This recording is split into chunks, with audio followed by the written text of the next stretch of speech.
Bismillahirrahmanirrahim. Alhamdulillahi ala kulli hal wassalatu wassalamu ala sayyidina Muhammadin wa ala alihi wa ashabihi ajma'in amma ba'd. அன்பிற்குரிய சகோதரர்களே, அல்லாஹ்வின் அடியார்களே, உஸ்மான் ரலியல்லாஹு அன்ஹு அவர்கள் இஸ்லாமிய கலீஃபாவின் மூன்றாவது கலீஃபாவாக பொறுப்பேற்றதற்கு பின்னால் தன்னுடைய அரசாங்கம் எந்த கொள்கையின் அடிப்படையில் செயல்படும், தங்களுடைய அரசாங்கத்தினுடைய அடிப்படை மூலாதாரங்கள் என்ன என்பதை மக்களுக்கு மத்தியிலே தன்னுடைய முதல் உரையின் மூலமாக தெரிவிக்கிறார்கள். பொதுவாக இந்த உலகத்தில் எந்த ஒரு மனிதர் ஜனாதிபதியாக வந்தாலும் ஜனாதிபதியாக பொறுப்பேற்றதற்கு பின்னால் முதலாக மக்களிடத்திலே ஒரு உரை நிகழ்த்துவார்கள். அந்த உரையில் அவர்களுடைய கொள்கைகள் என்ன, எந்த மூலாதாரத்தின் அடிப்படையில் எதிர்காலத்தில் அரசாங்கத்தை நடத்தி செல்லவிருக்கிறார்கள், அவர்களுடைய அரசாங்கம் என்னென்ன மாற்றங்களை ஏற்படுத்தும் என்பதை எல்லாம் முதல் உரையிலேயே தெரிவிப்பார்கள். இன்றும் கூட நாம் உலகத்தில் பார்க்கலாம், எத்தனையோ நாடுகள் ஜனநாயக நாடுகள் என்று மக்களுக்கு மத்தியிலே அறிமுகப்படுத்தப்பட்ட நாடுகள். அந்த நாட்டிலே அதிபர்கள் தேர்வு செய்யப்படுவார்கள் என்றால், தேர்வு செய்யப்பட்ட பிறகு பொறுப்பேற்றதற்கு பிறகு முதலாக தன்னுடைய அரசாங்கத்தினுடைய கொள்கைகள் என்ன என்பதை மக்களுக்கு மத்தியிலே தெரிவிப்பார்கள். அந்த வகையில் உஸ்மான் ரலியல்லாஹு அன்ஹு அவர்கள் மக்களுக்கு மத்தியிலே பொறுப்பேற்றதற்கு பின்னால் முதல் உரை நிகழ்த்துகிறார்கள். அந்த முதல் உரையில் அவர்கள் பல்வேறு கருத்துக்களை எடுத்து வைக்கிறார்கள். அதிலே அவர்கள் சொல்லக்கூடிய கருத்துக்களில் முதலாவது விஷயம் என்னவென்று சொன்னால், இந்த அரசாங்கம் குர்ஆனுடைய அடிப்படையில் சட்டத்திட்டங்களை வகுத்து அதன் பிரகாரம் தான் செயல்படும். இந்த அரசாங்கத்தினுடைய மூலாதாரம் என்னவென்று சொன்னால் குர்ஆன் தான். எந்த ஒரு விஷயத்தை செய்வதாக இருந்தாலும், எந்த ஒரு திட்டத்தை நடைமுறைப்படுத்துவதாக இருந்தாலும் அதற்குண்டான மூல அனுமதி குர்ஆன் ஷரீஃபில் இருக்கிறதா என்பதை ஆய்வு செய்து அதன் அடிப்படையில் தான் அரசாங்கம் ஒரு விஷயத்தை செயல்படுத்தும், பின்பற்றும். ஏனென்று சொன்னால் அல்லாஹ் ரப்பல் ஆலமீன் குர்ஆன் ஷரீஃபில் சூரத்துன் நிசாவில் சொல்லும் பொழுது, இன்னா அன்ஸல்னா இலைக்கல் கிதாப பில் ஹக்கி, இந்த வேதத்தை உண்மையை கொண்டு உங்களுக்கு நாம் இறக்கி வைத்திருக்கிறோம். ஏன் தெரியுமா?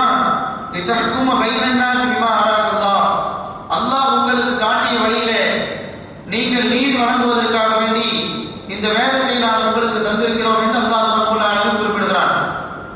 அப்ப இஸ்லாமிய சட்டத்தை பொறுத்தவரை எந்த ஒரு தீர்ப்பாக இருந்தாலும், எந்த ஒரு செயல் திட்டமாக இருந்தாலும் அதை நடைமுறைப்படுத்த வேண்டும் என்று சொன்னால் அல்லாஹ் காட்டி தந்த வழியில் தான் நடைமுறைப்படுத்த வேண்டும். நாம சுய இச்சத்திற்கு ஒரு திட்டத்தை உருவாக்கி, ஒரு சட்டத்தை உருவாக்கி, அது குர்ஆனுக்கு உட்பட்டதாக இருந்தாலும் சரி, எதிரானதாக இருந்தாலும் சரி, அதை செயல்படுத்தலாம் என்ற கோணத்திலே இஸ்லாமிய அரசாங்கத்தை பொறுத்தவரை செயல்படுத்த முடியாது. ஜனநாயகத்திற்கும் இஸ்லாத்திற்கும் மத்தியில் உள்ள மிகப்பெரிய வித்தியாசம் என்னவென்று சொன்னால், இஸ்லாத்தை பொறுத்தவரை சட்டங்கள் என்பது முடிவு செய்யப்பட்டு விட்டது. அல்லாஹ் என்று குர்ஆனை இறுதி செய்தாலும் அன்றே சட்டங்களும் இறுதி செய்யப்பட்டு விட்டது. யாராலும் எந்த சட்டத்தையும் மாற்றம் செய்ய முடியாது, திருத்தங்கள் செய்ய முடியாது. ஆனால் ஜனநாயகத்தை பொறுத்தவரை அப்படி அல்ல. ஜனநாயகத்தை பொறுத்தவரை சட்டத்தை உருவாக்கியவர்கள் அவர்கள் ஒரு கோணத்தில் சிந்தித்திருப்பார்கள், சட்டத்தை உருவாக்கி இருப்பார்கள். அதற்கு பின்னால் வரக்கூடியவர்கள் மெஜாரிட்டியின் அடிப்படையில் சட்டத்தை மாற்றுவதற்குண்டான வலிமை படைத்தவர்கள். உதாரணமாக சொல்வதாக இருந்தால், இந்தியாவுடைய அரசியல் சாசன சட்டம் என்பது விபச்சாரத்தை அனுமதிக்கவில்லை என்றால், பாராளுமன்றத்தில் இருக்கக்கூடிய உறுப்பினர்கள் மெஜாரிட்டியை காட்டி இந்த நாட்டிலே விபச்சாரம் செய்வதற்கு அனுமதி உண்டு என்று அறிவிப்பார்கள் என்று சொன்னால் விபச்சாரம் ஹலாலாக ஆகிவிடும். வட்டி கூடாது என்று சட்டம் சொல்கிறது என்று சொன்னால் அந்த சட்டத்தை திருத்தி ஹலாலாக ஆக்கி விடலாம். இதுவெல்லாம் ஜனநாயக நாட்டிலே சாத்தியமாகும், ஜனநாயக கொள்கையை பின்பற்றக்கூடிய நாட்டிலே ஆட்சியிலே சாத்தியமாகும். ஆனால் இஸ்லாத்தை பொறுத்தவரை அப்படி அல்ல. பாராளுமன்ற உறுப்பினர்கள் 1000 பேர்கள் இருப்பார்கள் என்றால் 1000 பேர்களுமே சேர்ந்து வட்டி ஹலால் என்று சொல்ல முடியாது. அப்படி சொன்னார்கள் என்று சொன்னால் 1000 பேர்களும் பதவி நீக்கம் செய்யப்படுவார்கள். விபச்சாரம் ஹலால் என்று 1000 பேர்களும் சேர்ந்து சொன்னார்கள் என்றால் 1000 பேர்களும் பதவி நீக்கம் செய்யப்படுவார்கள், 1000 பேர்களும் தண்டிக்கப்படுவார்கள். இதுதான் இஸ்லாத்துக்கும் ஜனநாயகத்திற்கும் மத்தியில் உள்ள வித்தியாசம். அப்ப உஸ்மான் ரலியல்லாஹு அன்ஹு அவர்கள் மக்களுக்கு மத்தியில் கொள்கையை சொல்லும் பொழுது இது குர்ஆன் அடிப்படையில் இந்த அரசாங்கம்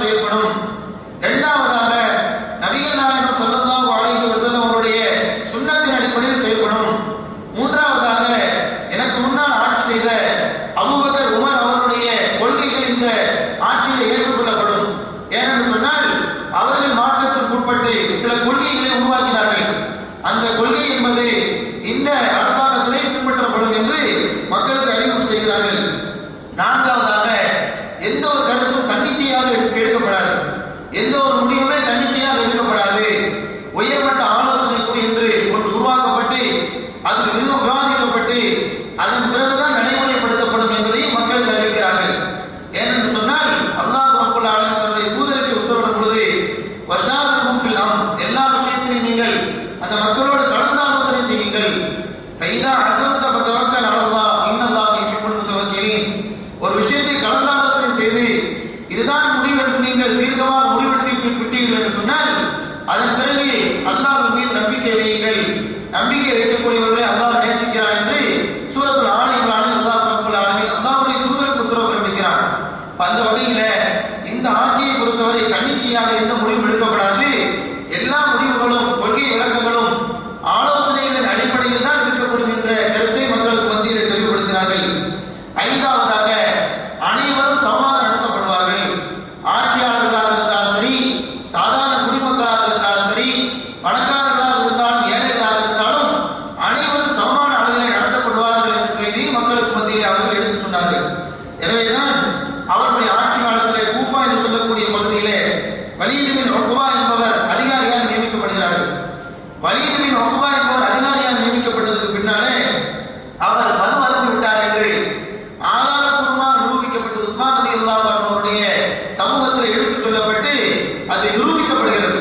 இந்த செய்தியை கேட்ட உடனேயே வலீத் பின் உக்பா என்பவரை கூஃபாவிலிருந்து பதவி நீக்கம் செய்து அவருடைய பதவி உடனடியாக பறித்து அவருக்கு என்ன தண்டனை வழங்க வேண்டுமோ அந்த தண்டனை வழங்கி அபூ மூஸா அஷ்அரி ரலியல்லாஹு அன்ஹு அவர்களை அந்த இடத்துல நியமனம் செய்தார்கள்.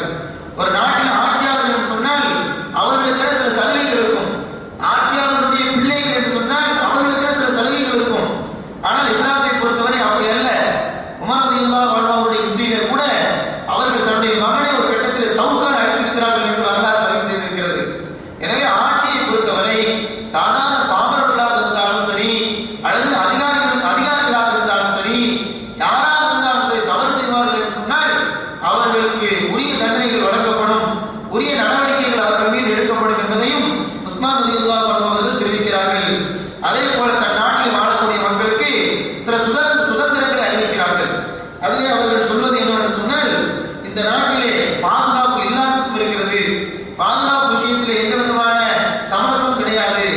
அதே போல கருத்து சொல்லக்கூடிய உரிமைகளும் எல்லாருக்கும் இருக்கிறது. இஸ்லாத்துக்கு எதிராக கருத்து சொல்லக்கூடிய உரிமைகள் கிடையாது. ஃபிக்ஹ் ரீதியாக சிந்திப்பதற்கும் எடுத்துச் சொல்வதற்கும் உரிமைகள் இருக்கிறது. அதே போல அதை எடுத்துச் சொல்வதற்கும் பரப்புவதற்கும் உரிமைகள் இருக்கிறது. இது போன்ற சில உரிமைகளை மக்களுக்கு மத்தியிலே அவர்கள் வழங்குகிறார்கள். எனவே அன்பார்ந்த சகோதரர்களே, அல்லாஹ்வின் அடியார்களே, அதே போல இன்னொரு சட்டத்தை சொல்லும் பொழுது இந்த அரசாங்கம் எல்லோரையும் கண்காணிக்கும். யாராவது தவறு செய்து விடுவார்கள் என்று சொன்னால் அவர்கள் செய்த தவறை திருத்த சொல்லி இந்த அரசாங்கம் அவர்களை நிர்பந்திக்கும் என்றெல்லாம் அவர்கள் தங்களுடைய கொள்கையை மக்களுக்கு மத்தியில் எடுத்து சொன்னார்கள் என்று நாம் பார்க்கிறோம். எனவே அன்பார்ந்த சகோதரர்களே, அல்லாஹ்வின் அடியார்களே, இஸ்லாத்தை பொறுத்தவரை இந்த மார்க்கத்திலே எல்லா கொள்கைகளுமே தனிநபர் கொள்கையாக இருந்தாலும் சரி, குடும்பவியலாக இருந்தாலும் சரி, அரசியலாக இருந்தாலும் சரி, எந்த துறையாக இருந்தாலும் சரி, இஸ்லாத்தினுடைய அடிப்படை சட்ட விதிகளை அடிப்படையாக வைத்துத்தான் கொள்கைகள் உருவாக்கப்பட வேண்டும் தவிர்த்து எந்த தனிமனிதனுடைய சொந்த கருத்தின் அடிப்படையில், அபிப்பிராயத்தின் அடிப்படையில் கொள்கைகள் உருவாக்கப்படாது என்பதை உறுதி செய்யக்கூடிய வகையில மக்களுக்கு மத்தியில் அவருடைய முதல் உரையிலே தன் நாட்டிலே வாழக்கூடிய மக்களுக்கு தன்னுடைய அரசாங்கம் எந்த கொள்கையை பின்பற்றும் என்பதை தெளிவாக எடுத்து சொன்னார்கள். எனவே அன்பார்ந்த சகோதரர்களே, அல்லாஹ்வின் அடியார்களே, அவன் இஸ்லாத்தை பொறுத்தவரை ஒரு துறைக்கு என்ற அடிப்படையிலே குர்ஆன் ஹதீஸை நாம் பார்க்கக்கூடாது. எந்த துறையாக இருந்தாலும் அதற்கு அடிப்படை விதிகளை உருவாக்கிக் கொள்ளக்கூடிய, சட்டங்களை உருவாக்கிக் கொள்ளக்கூடிய வசதிகளை அல்லாஹ் ரப்பல் ஆலமீன் குர்ஆன் சுன்னாவில் நமக்கு தந்திருக்கிறான். அதை நாம் தெரிந்து கொண்டு நம்முடைய வாழ்க்கையிலே எல்லா பாகங்களையும் எல்லா சூழ்நிலைகளையும் குர்ஆன் ஹதீஸை அடிப்படையாக வைத்துள்ள சட்டங்களை எடுத்து நடக்க வேண்டும் என்பதை அவருடைய அரசியல் வாழ்க்கை நமக்கு தெளிவுபடுத்துகிறது. எல்லாம் அல்லாஹ் ரப்பல் ஆலமீன் அப்படிப்பட்ட நல்ல நசீபை நம் எல்லோருக்கும் தருவானாக.